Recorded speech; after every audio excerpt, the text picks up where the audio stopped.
स्वागत है दोस्तों आप सभी का ब्रेक के बाद। एजुकेशन सेक्टर की पड़ताल कर रहे हैं आपके अपने पसंदीदा शो मार्केट फर्स्ट में।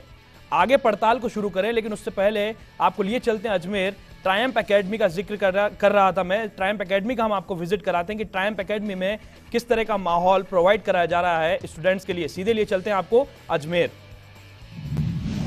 मैं Ashish Chaturvedi, director Triumph academy Ajmer हूँ और हम पिछले 12 सालों से अजमेर में आईआईटी, जेई और भी engineering entrance examination, JEE main, JEE advance, pre medical, AIPMT, AIIMS, उनके बच्चों को तैयारी करवाते हैं। क्या होता है कि जब बच्चा आता है तो कैपेबिलिटी तो बच्चे में होती है इनबिल्ट, बट उसको सही गाइडेंस मिले और अगर उसका जो इंटरेक्शन है टीचर से वो बराबर बना रहे, ताकि उसके जो भी डाउट्स हैं, जो भी एकेडमिक डाउट्स हैं वो बच्चा शेयर कर पाए।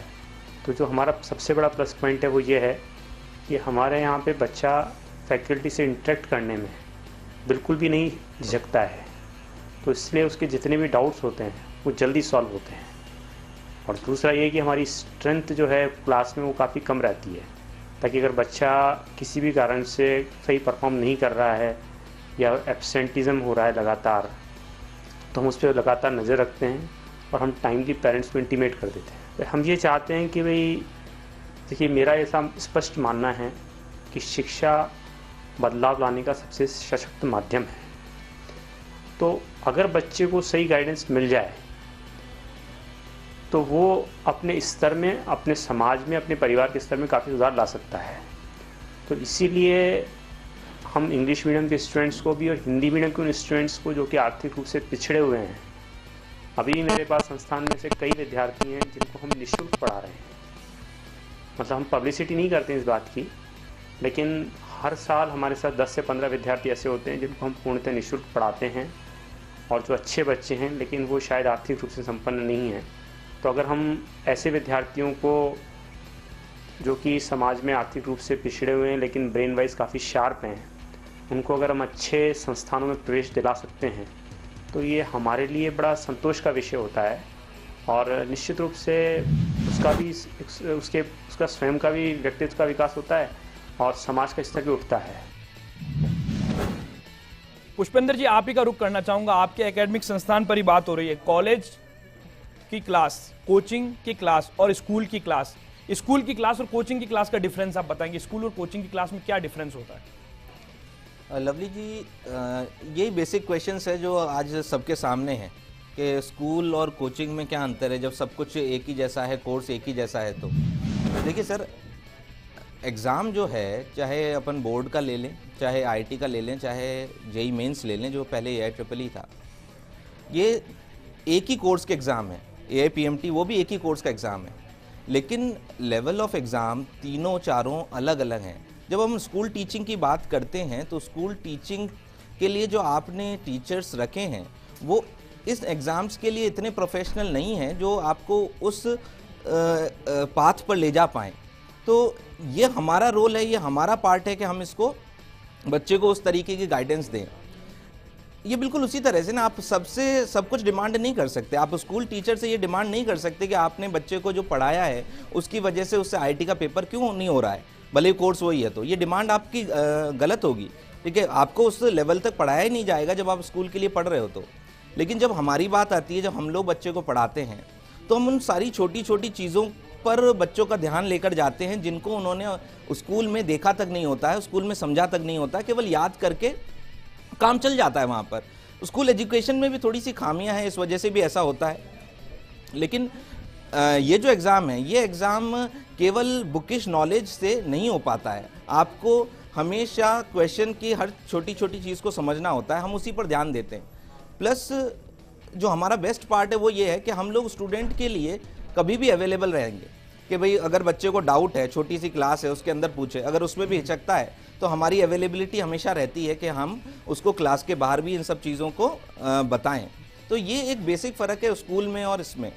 तो ये बेसिक फ़र्क है स्कूल में और कोचिंग में, जो पहले देखने को नहीं मिलता था। पहले अगर हम लोग बात करें आज से 25 साल पहले की, तो स्कूल एजुकेशन भी थोड़ी बेटर थी और कोचिंग्स भी नहीं थी। कोचिंग्स नहीं थी तो सीट्स जो थी 1000 करीब सीट्स वो 12th के बाद ही फिल हो जाती थी। लेकिन अगर कोचिंग्स का आप रोल देखो, कोचिंग्स का रोल 20 साल में हमारे आईआईटी देने वालों की संख्या 15 गुना हो गई है सर। 15 गुना। जब मैंने दिया था, जब 1.5 लाख बच्चे देते थे, और आज जो बच्चे दे रहे हैं वो 16 लाख के आसपास बच्चे एग्जाम दे रहे हैं। तो ये क्रेडिट किसको जाता है? ये क्रेडिट जाता है कोचिंग इंस्टीट्यूशंस को, कि उन्होंने इसको इतना ज़्यादा अवेयर कराया है गांव गांव तक। आप पहले एक्सपेक्ट नहीं कर सकते थे कि अजमेर ज़िले के छोटे से गांव से कोई बच्चा आईआईटी सेलेक्ट होगा, बिल्कुल एक्सपेक्ट नहीं कर सकते थे। पहले 25 साल पहले आईआईटी का एग्ज़ाम केवल और केवल एलीट लोगों के लिए था, ठीक है। आज हम लोगों ने इसको इतना अवेयर कराया है कि आज छोटे गांव से, ब्यावर से भी कोई, मैं ब्यावर से हूँ, मैं ब्यावर से सेलेक्ट हुआ, लेकिन इसका क्रेडिट जाता है कोचिंग को। जब मैंने 12th पास करी थी तब मैं ये नहीं कह सकता था कि मैं आईआईटी का एग्ज़ाम फाइट कर सकता हूँ और उसे निकाल सकता हूँ। केवल कोचिंग्स की वजह से हम लोग जो है इतना अवेयर कर पाए इन सारे एग्ज़ाम्स के लिए, और इसी वजह से आईआईटीज़ में पहुँचने वाला जो माइंड है, आजकल मैं कई बार अखबारों में पढ़ता हूँ, कई बार न्यूज़ में देखता हूँ कि कोचिंग को इस तरह से लिया जाने लगा है कि कोचिंग में बच्चा आया और आपने इंजेक्शन लगा के उसका दिमाग चूस लिया। बिल्कुल बिल्कुल, मैं आपके पास इस सवाल पर भी आऊंगा, लेकिन उससे पहले मैं अंजलि जी आपका रुख करूंगा। इस सवाल पर चर्चा करेंगे हम, क्योंकि मानसिक तनाव पार्ट ऑफ द लाइफ बन चुका है और इस पर क्या उपाय करते हैं हम और क्या उपाय करने चाहिए, इस पर भी चर्चा करेंगे हम। अंजलि जी आपका रुख करूंगा मैं। वेब पोर्टल के माध्यम से एजुकेशन घर बैठे आप प्रोवाइड करा रहे हैं। यहाँ पर तो बच्चे को कहीं जाने की जरूरत नहीं, कहीं आने की जरूरत नहीं, केवल उसका कंप्यूटर होगा और उसकी एजुकेशन होगी कि उसमें पढ़ने की कितनी माध्यता है। किस तरह से आप एजुकेशन प्रोवाइड कराते हैं, बच्चों को किस तरह से सहजता रहे जब वो आपसे कनेक्ट होता है द कॉर्नुकोपिया से, तो किस तरह से उसे ईजी रहता है एजुकेशन लेना? अगर हम नरेंद्र मोदी जी की भी बात करें तो वो अभी डिजिटल इंडिया पे टोटली फोकस कर रहे हैं। आईटी एक ऐसी चीज़ है जो गांव तक भी पहुंचेगी, सब जगह पर आईटी अवेलेबल होगी। तो कॉर्नुकोपिया, कॉर्नुकोपिया का मतलब क्या है? पहले ये वर्ड ही बहुत डिफरेंट है। तो cornucopia is education and abundance. Cornucopia एक लैटिन वर्ड है। तो हमने ये चाहा कि क्या ऐसा कौन सा माध्यम है जिससे हम हर इंसान के पास पहुंच सके, तो वो है आईटी। www.thecornucopia.in पर आपको सिर्फ गेट रजिस्टर पे क्लिक करना है। वहाँ पे एक क्वेरी फॉर्म ओपन होगा। अगर आप क्वेरी फॉर्म में अपनी क्वेरी डालते हैं, may it be related to any subject, stress, mindset, आपको समझ नहीं आ रहा है कि आप कहाँ जाएं, क्या करें, इन दैट केस उस क्वेरी में सिर्फ डिस्क्रिप्शन लिखिए और पोस्ट कर दीजिए। हमारी टीम उस पर वर्क करेगी और आपको थ्रू मेल ऑनलाइन आपसे कनेक्ट करेगी, स्काइप से आपको कनेक्ट करेगी, आपसे बात करेगी और आपकी प्रॉब्लम को सॉल्व करेगी। सेकेंड, इसके अंदर हम लोगों ने ऑनलाइन कोर्सेज अवेलेबल कराए हैं, जिसमें 2500 कोर्सेज से ज़्यादा अवेलेबल है on the website by a single click.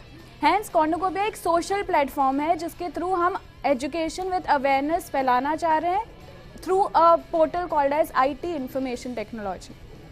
Professor Sanjay Biyani ji के पास चलते हैं, आपके पास वापस आपका रुख करूंगा। क्या लगता है आपको बियानी जी, कॉलेज के अंदर जब विद्यार्थी पढ़ने के लिए आता है उसकी सुरक्षा एक बड़ी चुनौती होती है, और खासकर गर्ल्स कॉलेजेस के लिए सुरक्षा जो होती है बड़ी चुनौती होती है। किस तरह से, क्या कुछ सुरक्षा के मापदंड अपनाए जाते हैं और कितना सुरक्षित होता है कैंपस? हाँ लवली जी, ये भी बहुत अच्छा क्वेश्चन है, लेकिन मुझे जब मैं देखता हूँ सिक्योरिटी मेजरमेंट की बात जब कॉलेजेस में देखते हैं तो मुझे बहुत हंसी आती है कि भाई आप किसी को सिक्योरिटी कैसे दे सकते हैं? कौन सी सिक्योरिटी की बात कर रहे हैं? शारीरिक सिक्योरिटी की? क्या आप जूडो कराटे सिखाकर बच्चों को सशक्त करना चाहते हैं?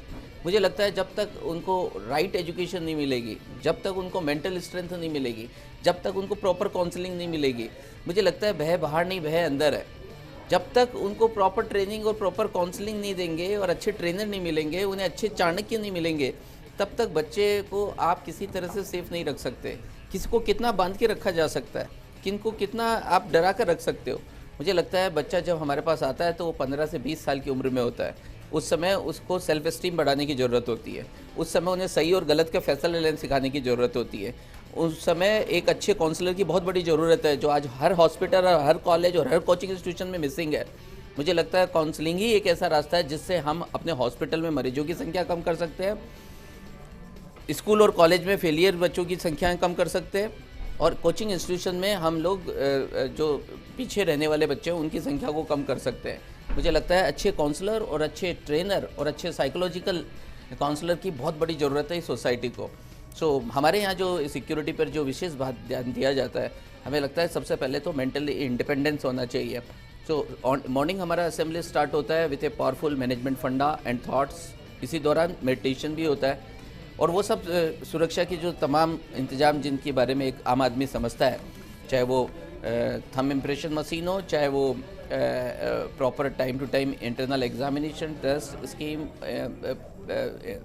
आई कार्ड, और वो सब चीज़ें तो बहुत सामान्य है जो एवरीबडी कैन। लेकिन अच्छे काउंसलर का होना मुझे लगता है कि सिक्योरिटी के लिए, मेंटल सिक्योरिटी के लिए बहुत ज़रूरी है, क्योंकि आप आज के ज़माने में जब इतना फ्रीडम है, जब व्हाट्सएप एंड फेसबुक का ज़माना है, उस ज़माने में आप किसी को बांध के और ज़्यादा डिसिप्लिन में नहीं रख सकते जब तक कि वो डिसिप्लिन सेल्फ के बारे में ना आए, खुद के बारे में जब तक वो फैसला लेना ना आए। जब खुद अनुशासित नहीं हो तो उसको बाहर से अनुशासित नहीं किया जा सकता। इसी बात को ध्यान में रखते हुए आपको अच्छा लगेगा कि वहाँ जब कॉलेज आप आए भी थे, तो आपने विजिट भी किया, तो आपने देखा होगा कि हमारे काउंसलर किस लेवल की काउंसलिंग प्रोवाइड कर रहे हैं। मुझे लगता है अगर वास्तव में अगर गर्ल्स को सिक्योर करना है तो उसे मेंटली सिक्योर करने की ज़रूरत है, उसे इंडिपेंडेंट करने की ज़रूरत है, उसे ये समझाने की ज़रूरत है कि लड़की कोई कमज़ोर और अबला नहीं है, लड़की सबसे ज़्यादा ताकत रखती है। इसी वजह से नवरात्रा में लड़कियों की पूजा की जाती है, क्योंकि लड़कियों के पास भावनाएं होती है, इमोशंस होते हैं, फीलिंग होती है जो बेटर देन बॉयज़ है। जब तक उन्हें अपनी सेल्फ एस्टीम नहीं होगा, उन्हें अपना अलग होने का एहसास नहीं होगा, तब तक वो आगे नहीं बढ़ सकते और तब तक वो इकोनॉमिक इंडिपेंडेंट नहीं बन सकते। आज भी मैं दावे के साथ कह सकता हूँ पूरे राजस्थान में अगर गर्ल्स की प्रॉब्लम है तो वो भय है, फियर है, इन्फीरियरिटी कॉम्प्लेक्स है, जिसे बहुत हद तक इसको हमने कोशिश की है और इसको रिमूव किया है।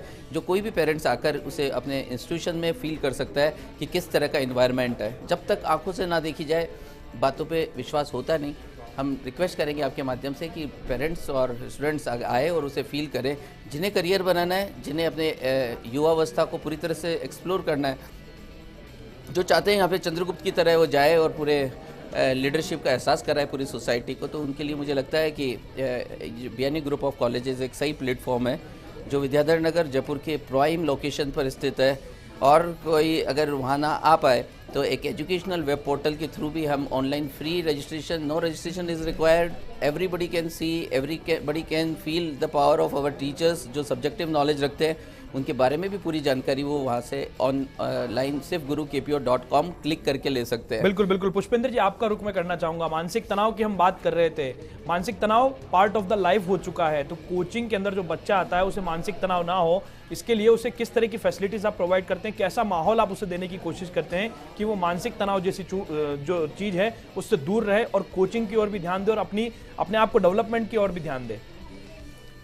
देखिए लवली जी, कंपटीशन जो है वो काफ़ी टफ होता है, उसमें थोड़ा प्रेशर तो आएगा ही, लेकिन उसको बच्चे को थोड़ा सा रिलैक्स कर सकते हैं कैसे कि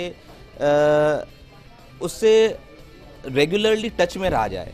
प्रॉब्लम कब आती है? प्रॉब्लम तब आती है कि जब कोई बच्चे को दिक्कतें हैं और वो दिक्कतें किसी के साथ भी नहीं शेयर कर रहा है, चाहे वो एकेडमिक्स पार्ट की हों चाहे वो किसी और पार्ट की हों, तब दिक्कतें आती हैं। तो हम लोग एकेडमिक्स पार्ट पर ये करते हैं कि हर बच्चे से 2 या 3 दिन में अगर मान लीजिए उसकी टेस्ट टू टेस्ट भी एनालिसिस करते हैं, परफॉर्मेंस डाउन हो रही है तो उससे मिलना। दूसरी बात यह है कि अगर मान लीजिए वो थोड़ा सा बच्चे जो 10th क्लास पास आउट होते हैं sir, 10th class pass out बच्चा थोड़ा सा शर्मीला भी होता है, तो वो आकर टीचर से, क्योंकि स्कूल के अंदर वो सारी चीज़ें इतनी आसानी से अवेलेबल नहीं होती कि वो बच्चा हर बार टीचर से पूछ पाए, तो हम ही लोग ये स्टेप्स लेते हैं, ये इनिशिएट करते हैं कि भाई आपको पूछना ज़रूरी है क्लास के बाद, ठीक है, आप मिलके ही जाएंगे। तो धीरे धीरे उनकी झिझक खुल जाती है और इस तरह से वो एकेडमिक्स की सारी प्रॉब्लम्स हमारे साथ शेयर कर सकते हैं। अगर मान लीजिए वो प्रॉब्लम शेयर नहीं कर पा रहा एकेडमिक्स की, तो फिर प्रॉब्लम होगी, तो फिर ये प्रॉब्लम होती जाएगी कि यार कोई फ़ायदा नहीं हो रहा, मम्मी पापा ने हमारे से इतना सब कुछ एक्सपेक्ट किया है और हम लोग वो आउटपुट नहीं दे पा रहे हैं। तो ये जो मानसिक तनाव है, इस मानसिक तनाव से हम लोग पर्सनल इंटरेक्शन से दूर करने की बहुत कोशिश करते हैं।